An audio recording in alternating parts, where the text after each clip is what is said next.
नमस्कार दर्शकों सौरभ भारद्वाज ने सोमवार 16 जून को कहा कि बीजेपी सरकार के बुलडोजर का विरोध करने पर पूर्व विधायक अखिलेश पति त्रिपाठी पुलिस की हिरासत में लिए गए। उन्होंने कहा कि बीजेपी सरकार लगातार गरीबों के घर पर बुलडोजर चला रही है।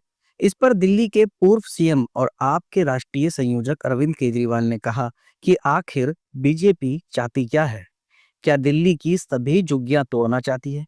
तो फिर मोदी जी ने क्या चुनाव के वक्त झूठ बोला था? जहां झुग्गी वहां मकान। आप सांसद संजय सिंह ने कहा कि यूपी, बिहार, पूर्वांचल के लोगों के साथ दिल्ली में दुश्मन देश के नागरिकों की तरह व्यवहार किया जा रहा है। उनके घरों और दुकानों पर बीजेपी का बुलडोजर चल रहा है। विरोध करने पर पूर्वांचल प्रकोष्ठ के अध्यक्ष अखिलेश पति त्रिपाठी को गिरफ्तार कर लिया गया।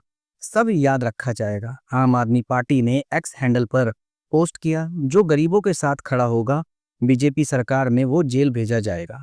तानाशाह भाजपा सरकार ने हमारे पूर्व विधायक अखिलेश पति त्रिपाठी को सिर्फ इसलिए हिरासत में ले लिया क्योंकि उन्होंने गरीबों के घर तोड़ते बीजेपी सरकार के बुलडोजर राज का विरोध किया। गरीबों की झुग्गियां तोड़कर अपने लिए माया महल बनाने में लगी मुख्यमंत्री रेखा गुप्ता को शर्म आनी चाहिए। आम आदमी पार्टी के नेता अनुराग ढांडा ने कहा कि क्या बीजेपी का बुलडोजर दिल्ली से सब गरीबों को उजाड़ कर ही दम लेगा? आम आदमी पार्टी के नेता ही गरीबों के लिए संघर्ष कर रहे हैं, इसके अलावा दूसरा कोई संघर्ष कर ही नहीं रहा। दर्शकों, ये बात बिल्कुल सच है जो अरविंद केजरीवाल जी ने कही कि दिल्ली के गरीबों के साथ सिर्फ इस वक्त आम आदमी पार्टी के कुछ नेता खड़े हैं, इसके अलावा विपक्ष का कोई भी नेता नहीं खड़ा। हाल फिलहाल में इन सब चीजों को देखते हुए सिर्फ कांग्रेस के एक नेता ही मद्रासी कैंप पर गए थे, जहां उन्होंने झुग्गी झोपड़ी वालों के साथ खड़े रहने की और उनका साथ देने की बात कही। शायद इसलिए क्योंकि आने वाले वक्त में वोट उन्हें भी चाहिए। अगर वो दिल्ली के गरीबों के साथ नहीं खड़े होंगे तो उनको वोट नहीं मिलेंगे। दर्शकों, लेकिन एक बात देखने को मिल रही है कि जिस तरीके से विपक्ष को खड़ा होना चाहिए था दिल्ली के आम आदमी के साथ, गरीबों के साथ, जो झुग्गी झोपड़ियां तोड़ी जा रही है उनके साथ, उस तरीके से विपक्ष के कोई नेता नहीं खड़े।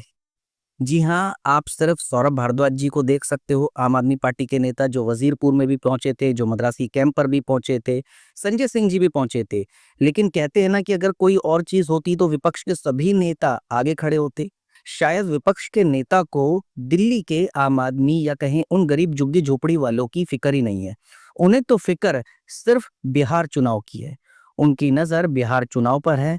वो चाह रहे हैं कि किसी तरीके बिहार में भी हम बाजी मार ले। लेकिन ये तो आने वाला वक्त ही बताएगा कि बिहार के चुनाव में उनको जीत मिलती है या नहीं। लेकिन आज दिल्ली में चारों तरफ जो बुलडोजर एक्शन देखने को मिल रहा है, उस बुलडोजर एक्शन के खिलाफ कोई भी विपक्ष का बड़ा नेता नहीं दिख रहा। सभी बस चुनाव में व्यस्त हैं। उनको दिल्ली वासियों की कोई फिक्र नहीं है, जबकि दिल्ली के वोट ऐसा नहीं है उन्होंने नहीं लिए।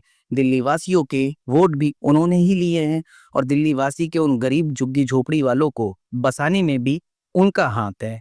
आज जब बेसहारा हो चुके हैं वो लोग, माता बहनें, बच्चों के आंखों में आंसू है, उन आंसुओं की कीमत भी वो विपक्ष के नेता नहीं समझ रहे। ठीक है, बीजेपी कोर्ट के आदेश को मान रही है, लेकिन क्या विपक्ष के बड़े नेताओं का फर्ज नहीं बनता कि वो इन गरीबों के साथ खड़े हों और आगे बढ़कर इनके हक की लड़ाई लड़ें?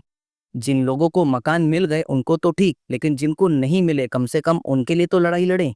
इसके अलावा मोदी जी ने जो कहा था कि जहां झुग्गी वहीं मकान, उस चीज के लिए भी विपक्ष के नेता को आगे आना चाहिए कि जहां झुग्गी है वहां मकान तो उन्हें मिले नहीं। मकान तो उनके 50-50 किलोमीटर दूर मिल रहे हैं, जबकि उनका काम का सारा यही है। आने वाले समय में वो लोग जब संभलेंगे तब तक वो 5-6 साल पीछे रह चुके होंगे। आप सभी मुझे बताएं कि क्या मैं सही हूं या गलत। आप कमेंट के माध्यम से बता सकते हैं।